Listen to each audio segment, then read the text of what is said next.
En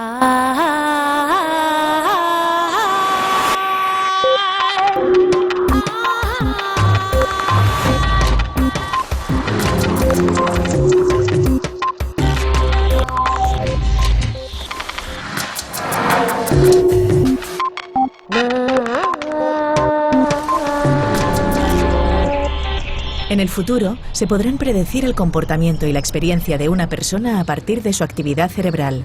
John Dylan Haynes. ¿Somos libres cuando decidimos? ¿Qué margen tiene el libre albedrío ahora que la neurociencia comienza a desvelar el gran poder del inconsciente? Ya hay máquinas para ver cómo decide el cerebro, y los primeros resultados muestran que antes de entrar en la conciencia, muchas decisiones ya están tomadas por complejas redes cerebrales.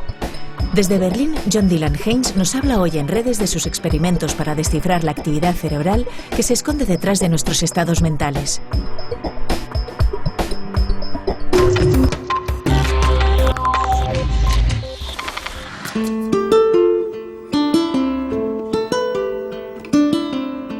Mis amigos neurólogos me dicen que este espacio, lo llaman ellos la corteza frontopolar, es el espacio justamente donde se inician las tomas de decisiones. ¿Me caso o no me caso? ¿Me voy de viaje o no me voy de viaje?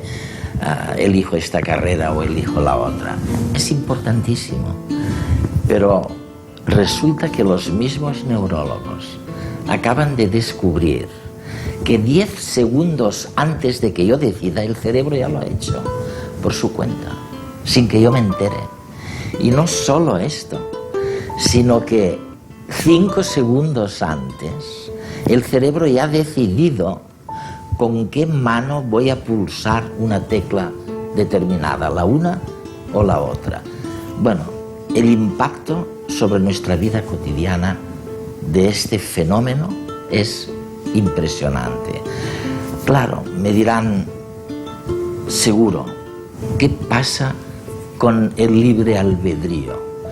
Y esa pregunta es exactamente la que yo le hice al profesor John Dylan Haynes aquí en Berlín en plena nevada de invierno. Te contaré un experimento. ¿Sí? Realizamos un experimento con un escáner cerebral en el que las personas debían tomar decisiones muy sencillas. Podían decidir si pulsaban un botón a la izquierda u otro a la derecha. En este caso sientes que eres totalmente libre de elegir de hacer una cosa u otra. No hay nada que te obligue a elegir una opción o la otra. Registramos la actividad cerebral de las personas y descubrimos que podíamos predecir su decisión. Si iban a pulsar el botón de la izquierda o de la derecha 7 segundos antes de que lo hubieran tomado. No 7 segundos antes de que pulsaran el botón, sino 7 segundos antes, incluso de que pensaran que habían decidido cuál iban a escoger. Así que, oye, ¿de qué está hecha una decisión? Es decir, ¿es una composición o es un cuadro teatral que cubre lo que en realidad te pasa por dentro? ¿Qué es una decisión? La decisión se puede dividir en dos. Hay dos aspectos que forman una decisión. Por un lado, el proceso cerebral, algo que ocurre en el cerebro y que te lleva a elegir una cosa u otra. Y por el otro, que conscientemente sabes qué quieres hacer. Ahora tomo una decisión. Pero parece que antes de eso, se produce un procesamiento inconsciente en el cerebro. En el cerebro sucede algo que prepara tu decisión, que te conduce hasta ella e influye en la manera en la que tu mente consciente elige. Entonces, lo que me estás diciendo, corrígeme por favor si me equivoco, es que el cerebro inicia este proceso 10 segundos antes de que tomes la decisión. Sí. Y lo segundo que me cuentas acerca del experimento es que un poco antes, quizás 7 o 5 segundos antes, el cerebro ha elegido qué botón pulsar, sí. ¿Qué botón pulsar? Así que, John, ¿podemos descartar el libre albedrío que interesa tanto a la gente? O como dices en algún otro sitio, esto se hace inverosímil el libre albedrío, ¿no? Creo que la ciencia a estas alturas no puede descartar el libre albedrío por completo. Aún existe la posibilidad de que el libre albedrío exista, pero lo hacemos muy inverosímil. ¿Y por qué es inverosímil? Tenemos la impresión, en estas situaciones de toma de decisiones sencillas, de que podemos cambiar el futuro del mundo, de que podemos empezar algo ahora que marcará una diferencia en la manera en la que el mundo continúa. Y esto queda descartado si podemos demostrar que el cerebro predice qué ocurrirá en el futuro, incluso antes de que la persona haya tomado una decisión. Pero la gente entiende el libre albedrío de maneras distintas. Cuando dicen libre albedrío se refieren a otra cosa. No quieren decir que puedo intervenir y cambiar el futuro del mundo. Quieren decir, por ejemplo, que es libre porque no recibe ninguna influencia de... Sí, lo que sucede fuera de mi cuerpo. Es otro significado del libre albedrío. Es algo que no descartamos. Lo que sí descartamos es una idea muy simple acerca del libre albedrío, como una intuición que todos tenemos de que podemos empezar a cambiar el mundo independientemente de la historia del cerebro, de la historia del universo, y cambiar la manera en la que el mundo va a continuar. Y eso es erróneo. Es fascinante, desde luego. Es fascinante porque, en realidad, lo que sugieres es que todos los conceptos y los descubrimientos acerca de la plasticidad cerebral, por ejemplo, tu capacidad de influir, de cambiar tu cerebro y por lo tanto de cambiar el mundo, son algo dudosos. Que no es absolutamente cierto que puedas hacer todo esto. Bueno, yo diría que, por supuesto, el cerebro puede cambiarse a sí mismo. Y cuando creemos que estamos cambiando algo de nosotros mismos, por ejemplo, cuando intentamos dejar de fumar, o intentamos hacer más deporte, o algo así, hablamos entonces de un cerebro que se está reprogramando. Pero no es solo nuestra consciencia la que toma decisiones para cambiar las cosas, sino el cerebro como un todo. Y eso no implica solo la consciencia. Probablemente eso explicaría por qué muchas personas dicen, bueno, haré ejercicio media hora cada mañana. Y luego, sin embargo, más o menos conscientemente, dejan de hacerlo. Pero no funciona. Porque no lo ha aceptado el cerebro.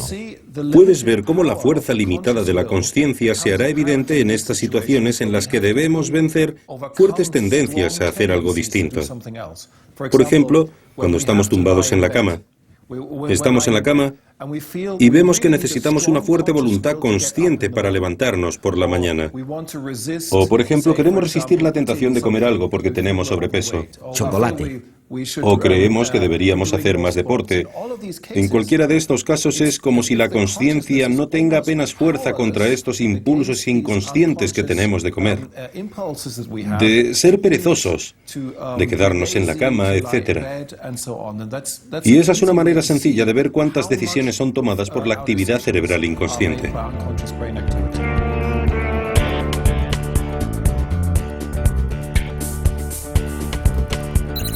Ocho de cada 10 productos fracasan antes de los 3 meses de vida en el mercado. ¿Por qué ocurre esto? ¿En qué se equivocan los estudios de mercado? ¿Acaso la gente miente al dar las razones de sus preferencias?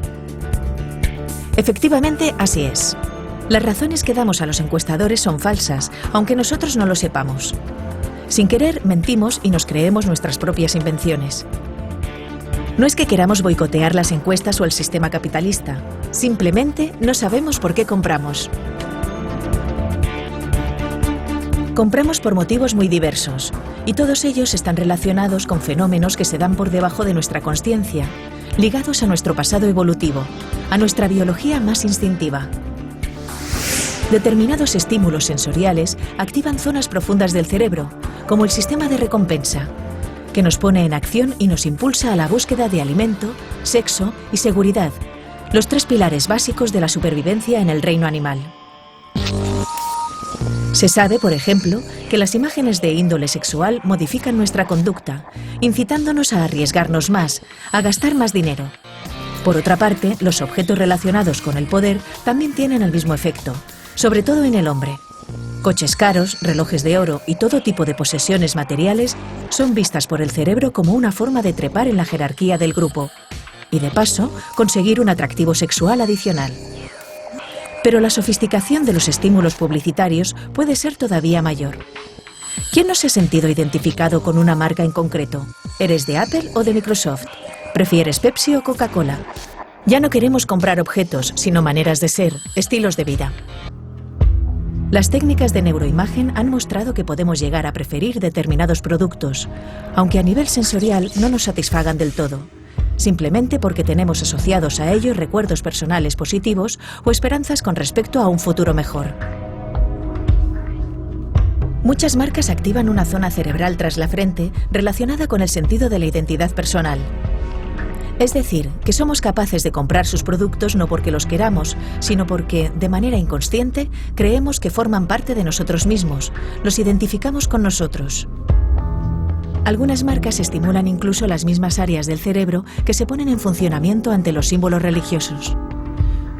Por tanto, nos aportan la sensación de formar parte de una tribu, de un grupo, de una comunidad. Si a este hecho añadimos que tenemos una tendencia innata a imitar el comportamiento de los que nos rodean, debido a las neuronas espejo, no nos queda otro remedio que aceptar lo inevitable. Y es que, a la hora de consumir, somos mucho menos libres de lo que nos creemos. Escucha, John, estoy seguro que una gran parte de nuestro público está pensando ahora, ¿cuáles son las implicaciones de esta conciencia? Es decir, ¿somos conscientes de una decisión o no lo somos? Bueno, tradicionalmente el papel de la consciencia en el procesamiento cerebral y en el procesamiento de la manera en la que pensamos se ha sobrevalorado. Sobrevalorado. Creemos, es una especie de tradición filosófica, que siempre pensamos claramente acerca de las cosas, que las analizamos racionalmente, que somos conscientes de todas las decisiones que tomamos, mientras que las ciencias del cerebro y la psicología moderna dirían, no. Hay muchas cosas que ocurren en el cerebro y en nuestro inconsciente que no experimentamos conscientemente. Se produce un gran procesamiento en segundo plano. Siempre lo comparo con mi secretaria. Cuando tomo la decisión de gastar dinero, por ejemplo, mi secretaria prepara esta decisión en mi lugar. Desconozco todos los procesos que realiza. Eso es verdad. Pero al final obtengo un producto y la mayoría de las veces sigo lo que me dice. Y sucede algo similar con el cerebro. El cerebro procesa previamente todas las opciones inconscientemente y al final, cuando te decides, es cuando interviene la mente consciente.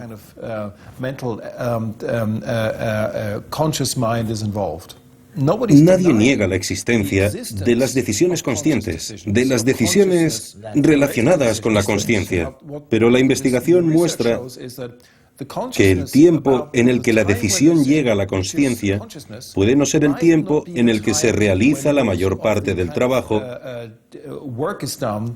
para determinar qué opción vamos a tomar.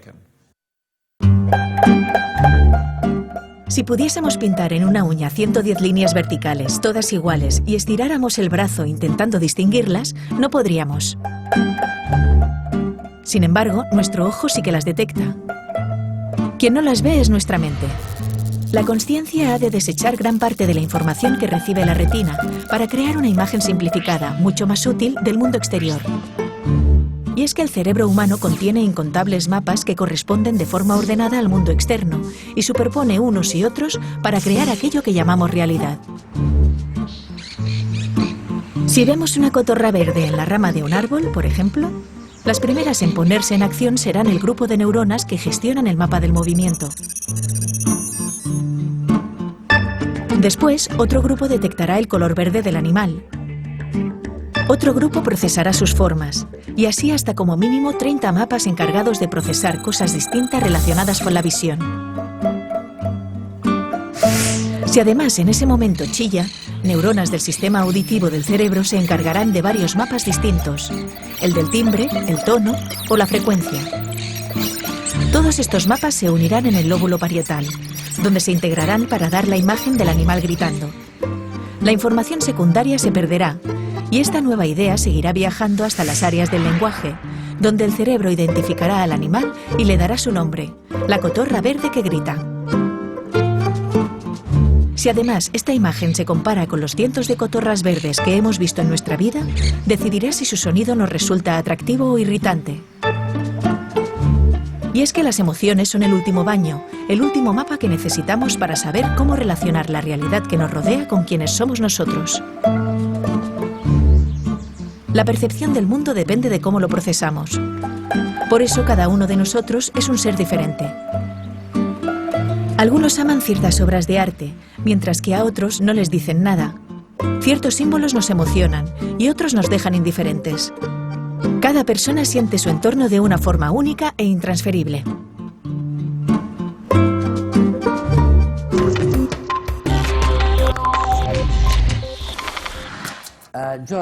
John, hay algo en lo que siempre pienso. Pasas la mayor parte del tiempo observando patrones, mirando qué cambios se producen en el cerebro en patrones mentales concretos, ¿no? Sí. Cada pensamiento que tienes, como pensar que resuelves un cálculo complejo sobre algo que ocurrirá, un recuerdo sobre una pieza musical o una obra de arte que has visto o escuchado. Cada uno de estos pensamientos está codificado con un patrón específico de actividad cerebral. Y eso significa que cada vez que tienes ese pensamiento, produces un patrón específico de actividad en el cerebro. Y lo puedes ver con un escáner. Con un escáner cerebral. Colocas a alguien en un escáner cerebral. Ese alguien tiene este pensamiento, y tú puedes medir el patrón de actividad cerebral que acompaña a este pensamiento. Luego tiene otro pensamiento distinto, y el patrón de actividad cerebral cambia. Ves un patrón distinto de actividad cerebral. Pero cuando le haces tener el primer pensamiento de nuevo, ves el mismo patrón de actividad cerebral que habías visto al principio. Es decir, los patrones de actividad cerebral son firmas. Del mismo modo que se puede usar una huella digital para identificar a un individuo, se puede usar este patrón especial de actividad cerebral para identificar un pensamiento que alguien tenga. Pero para ello necesitas técnicas estadísticas muy desarrolladas. Debes poder analizar los patrones de un modo muy sofisticado, lo que se lleva a cabo en un campo científico denominado reconocimiento de patrones o aprendizaje automático. Es un software parecido al que se utiliza para reconocer caras o huellas digitales y se puede aplicar también a los patrones de actividad cerebral. Permitimos que el ordenador lleve a cabo el reconocimiento de patrones. Dado que nuestros cerebros son muy buenos reconociendo patrones, somos realmente buenos, pero los patrones de actividad cerebral son demasiado complejos para que lo hagamos con los ojos, así que hacemos que un ordenador resuelva este problema. Es increíble, oye. ¿Qué hemos añadido al conocimiento de los detectores de mentiras, por ejemplo? Gracias a tu investigación deduzco que ahora sabemos más para interpretar la detección de mentiras de una manera más científica de como solíamos hacerlo, ¿no? Todos conocemos los antiguos detectores de mentiras por las películas. Se llaman polígrafos. Miden el ritmo cardíaco, los conductos dérmicos, es decir, básicamente miden cuánto sudas. En definitiva, miden tu nivel de excitación, de nerviosismo. Eso es. Así que, cuando alguien te hace preguntas, el polígrafo te puede decir tu nivel de nerviosismo al responderlas. El problema del polígrafo o del antiguo detector de mentiras es que se puede manipular porque, por un lado, puedes estar nervioso, por ejemplo, por la situación experimental. Piensas, me está haciendo una prueba y si me equivoco, quizás yo tenga que ir a la cárcel 10 años. Por supuesto, es algo difícil. Te pones nervioso solo por la pregunta. Y otra cuestión es que las personas pueden manipular su nerviosismo. Por ejemplo, si flexionas los dedos de los pies o piensas en cosas que alteran, puedes aumentar tu nivel de nerviosismo y por lo tanto hacer que parezca que estás nervioso. El polígrafo, el detector de mentiras clásico, es muy poco fiable. La solución es: no trabajaremos la mentira con medidas periféricas o indirectas de la mentira. Vayamos directamente al órgano que produce la mentira. Y ese órgano es el cerebro. Eso es. Vayamos al cerebro y veamos cómo el cerebro produce esta mentira. Y luego busquemos patrones de actividad cerebral que se producen cuando alguien miente. Ya veo, sí. Y entonces enseñamos a un ordenador a reconocer los patrones de la actividad cerebral para ver si ese patrón de actividad cerebral tiene el mismo aspecto que cuando alguien miente o cuando cuenta la verdad. Actualmente esto se encuentra en un nivel experimental. Hasta ahora no tenemos pruebas de que lo podamos hacer en una situación real,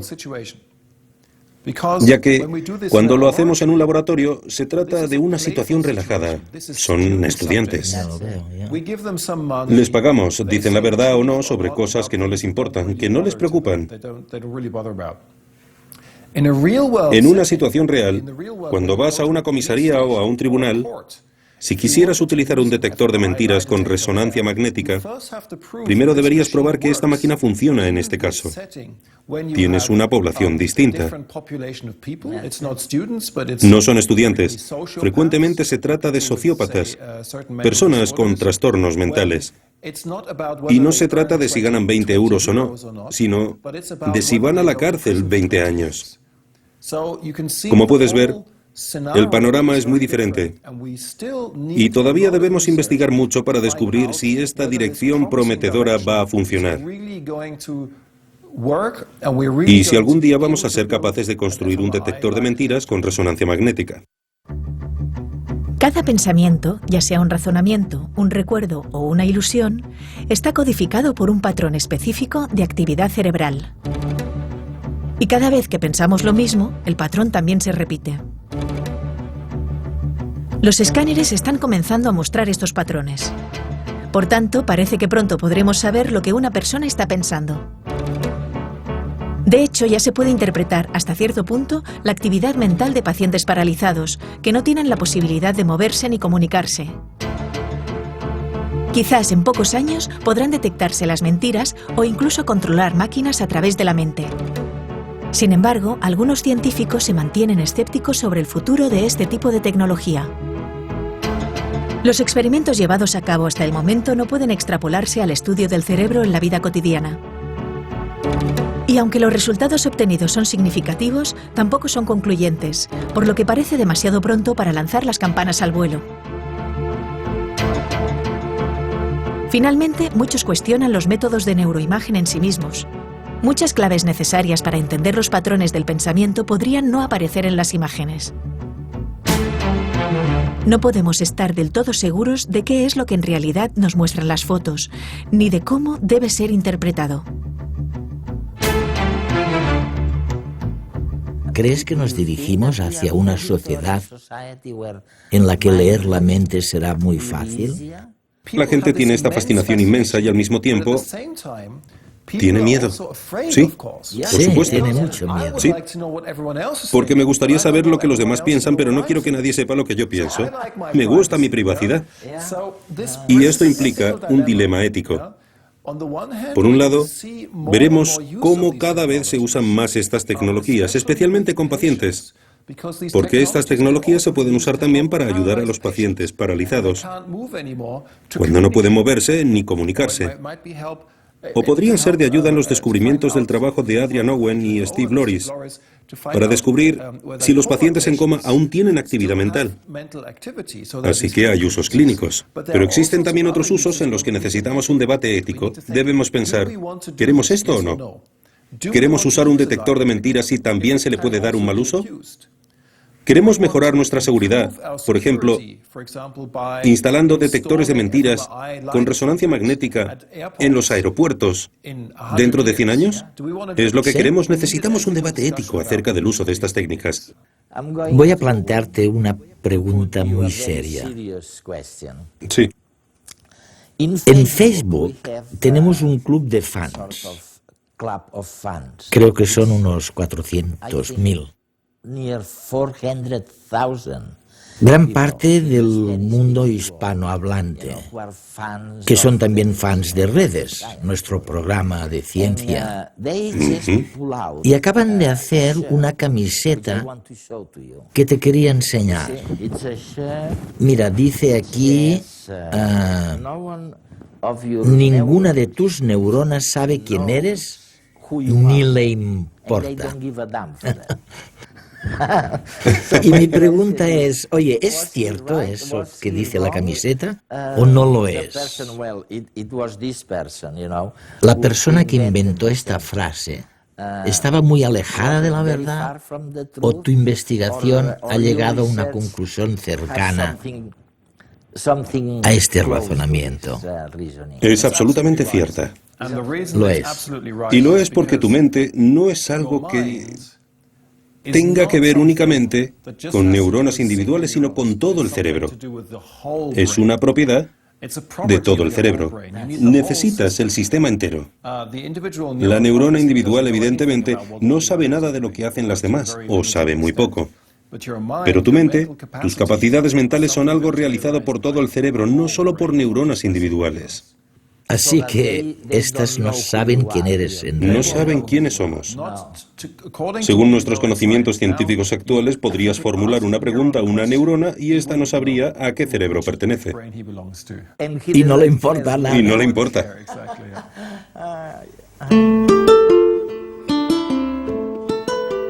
La neurociencia alterará lo que conocemos hoy por libre albedrío. Frank Tung.